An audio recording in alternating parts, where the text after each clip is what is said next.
Originally published in 1936, How to Win Friends and Influence People is perhaps the greatest self-help book of all time. Written by Dale Carnegie, the book contains the most essential principles of social interaction and highly effective techniques of dealing with people. Since its first release, the book has sold over 15 million copies, and is currently being recognized as an all-time international bestseller. This proves the fact that Carnegie's principles are just as relevant today as they were 80 years ago.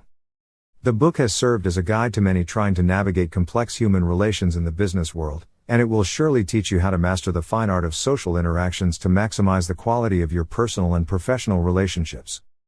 So without further ado, here are the main lessons and takeaways from Dale Carnegie's How to Win Friends and Influence People. Lesson 1. Don't criticize, condemn or complain.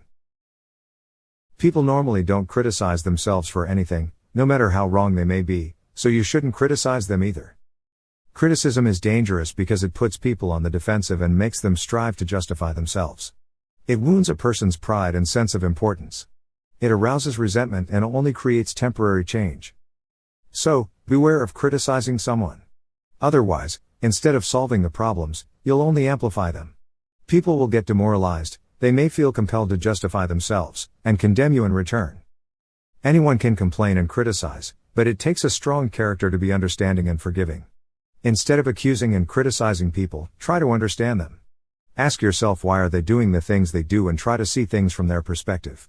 This will breed sympathy, tolerance and kindness. So, try not to criticize, condemn, or complain.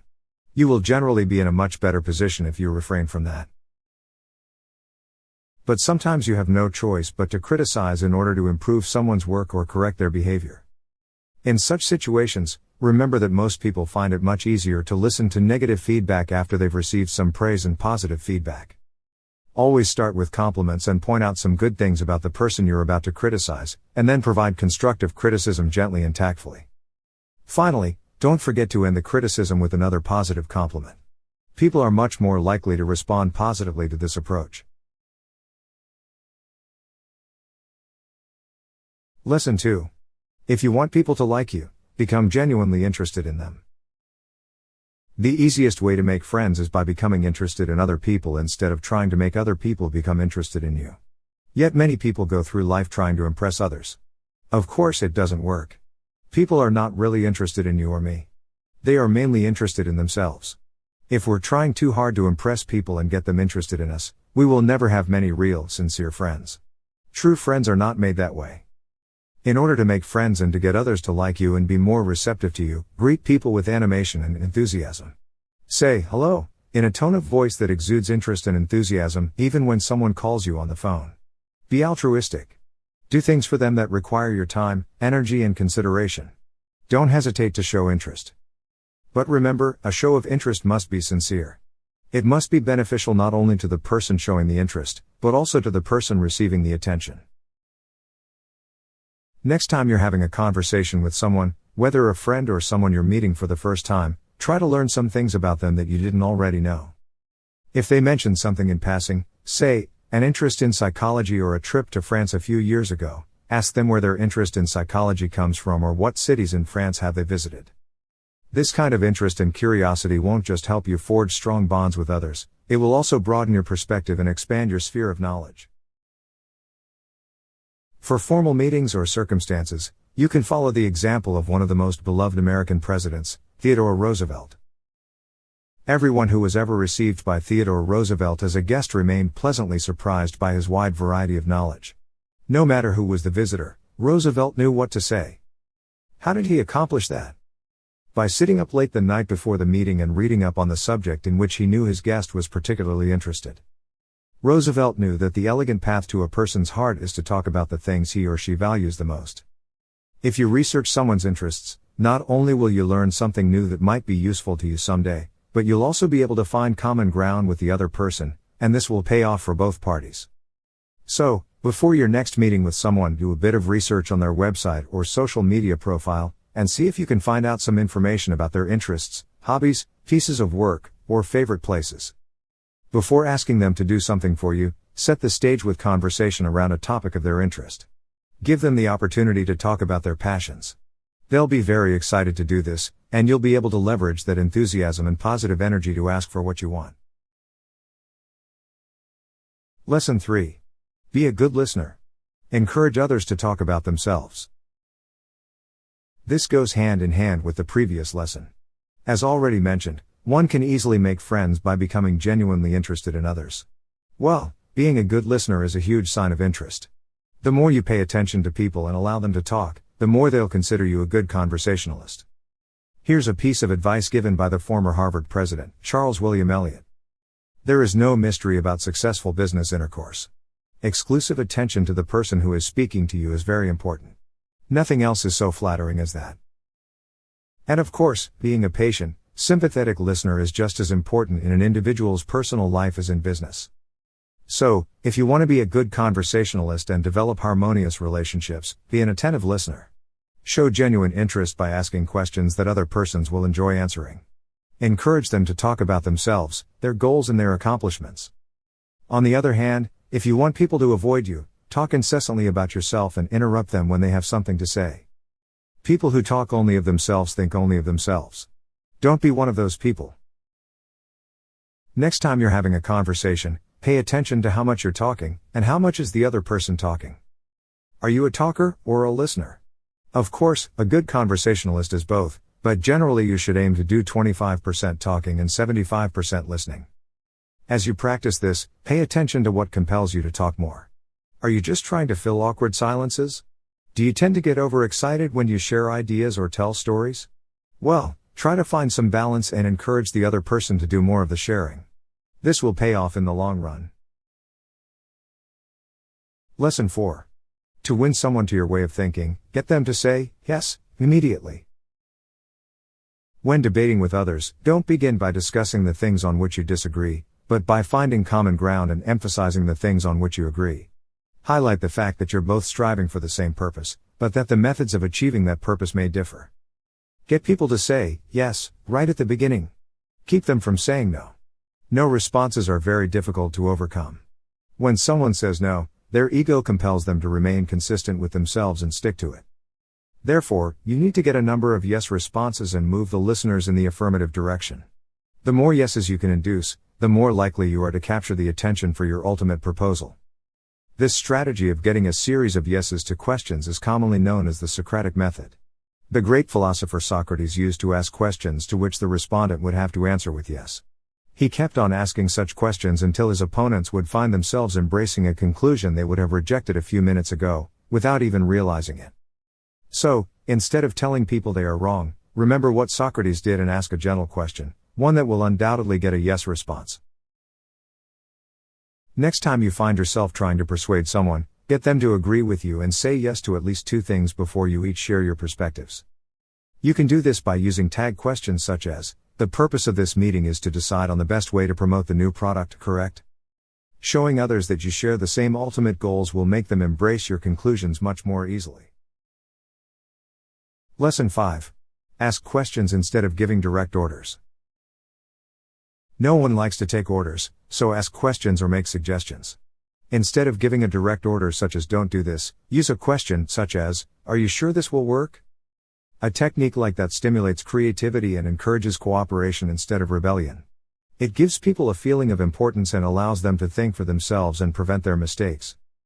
On the other hand, a bold command will only arouse resentment which may last a long time, even if the command was given to correct an obvious mistake. Next time you're about to give an order to an employee, spouse or child, resist the temptation to forcefully tell them what to do. Ask them questions that will make them want to do what you expected them to do. For example, if you want them to avoid a particular course of action, replace, don't do this, with, are you sure this will work? Lesson 6. Show respect for the other person's opinions. Don't tell them that they're wrong. You can tell someone they are wrong by a look or a gesture as easily as you can with words. Beware though. Telling people they are wrong sends a direct blow to their judgment, intelligence, pride and self-respect. That will never make them agree with you, it will only make them want to strike back. Even under benign circumstances, it's hard to change people's minds. So, don't make it harder by telling people they're wrong. If you are going to correct them, always do it subtly, so subtly that no one knows you're doing it. Even if you know someone's wrong, it's much better to correct them by admitting that you're the one who might actually be wrong. There's magic in such phrases as, "Look, I may be wrong, and if I am, I'd like to stand corrected. So, let's take a closer look at the facts." Nobody will ever object to such a phrase. You will never start an argument by admitting you might be wrong. Instead, you'll inspire your opposition to be just as fair and open-minded as you are. Few people are logical.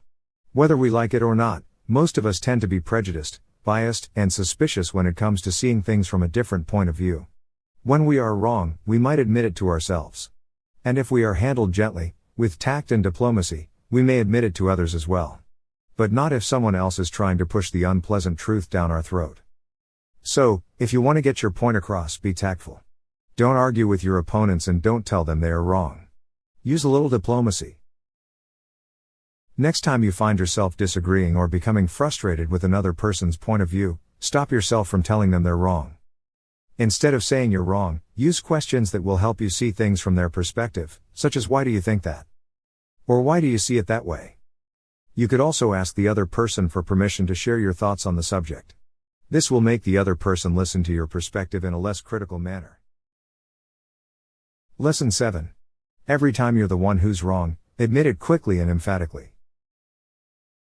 Anytime you're wrong, acknowledge your mistakes and admit them before your opponent gets the chance to do it. There is a very high probability that a kind, forgiving attitude will be taken and your errors will be minimized. There is a certain degree of relief and satisfaction in admitting one's errors. It not only shatters any feeling of guilt and defensiveness, but often helps fix the problem created by the error.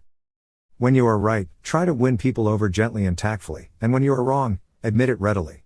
It's easier and much more effective than trying to defend yourself. So, next time you find yourself being wrong, remember to be the first one who points it out. If you messed up on a work assignment, let your boss know about it. By conveying the fact that you not only recognize your mistakes but also that you've thought about how to avoid making them again, you show your boss that you are honest, responsible, and diligent, and he is far more likely to dismiss the problem and continue to trust you. Lesson 8. Use encouragement to empower the other person. If you tell someone they are stupid or dumb at a certain thing, has no gift for it, and is doing it totally wrong, you will destroy almost every incentive for that person to change or improve.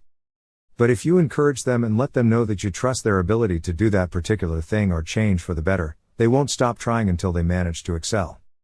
So, rather than telling someone their goal is out of reach, or that they still have a lot to do to accomplish it, try to encourage small victories when possible.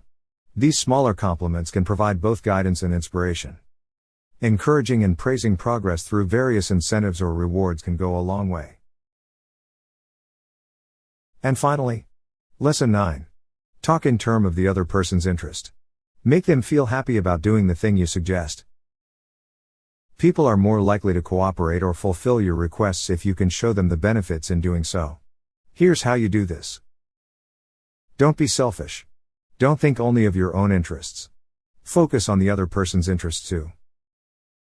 Think about the benefits the other person should get from doing what you suggest. Make sure you match those benefits to the other person's needs and desires. When you make your request, put it in a way that will convey how it will benefit the other person. And last but not least, be honest. Do not promise anything you cannot deliver. If anything, it's always better to promise less and deliver more. So, anytime you're about to ask someone to do you a favor, buy your product, or make a donation to your favorite charity, pause first. Ask yourself why you want them to do it, and why would they want to do it. Then, when making the request, make sure you mention the reasons why they would want to do it and what can they gain from doing it. Talk about their interests, not about yours. If you do this properly, you'll be almost guaranteed to receive a positive response. So these have been the 9 most important lessons from Dale Carnegie's all-time bestseller, How to Win Friends and Influence People. How to Win Friends and Influence People provides all the tips you'll ever need to build strong and meaningful relationships. Although Carnegie's advice is generally targeted at business professionals, these principles can be applied by everyone, in any type of social interaction. The next step is to apply these tips and techniques at every opportunity. With practice and persistence, you'll soon be able to implement these techniques with ease and master the art of human relations. If you enjoyed this summary and found some benefit in it, please take a few moments of your time to like this video, and leave a comment down below. And if you'd like to read or listen to an extended and more detailed version that explains all the principles from the original book, and shows you how to apply every single one of them, make sure you check out the links in the description. And finally, if you're interested in seeing more animated summaries of some of the greatest self-help, business, psychology, and personal development books, don't forget to subscribe to our channel.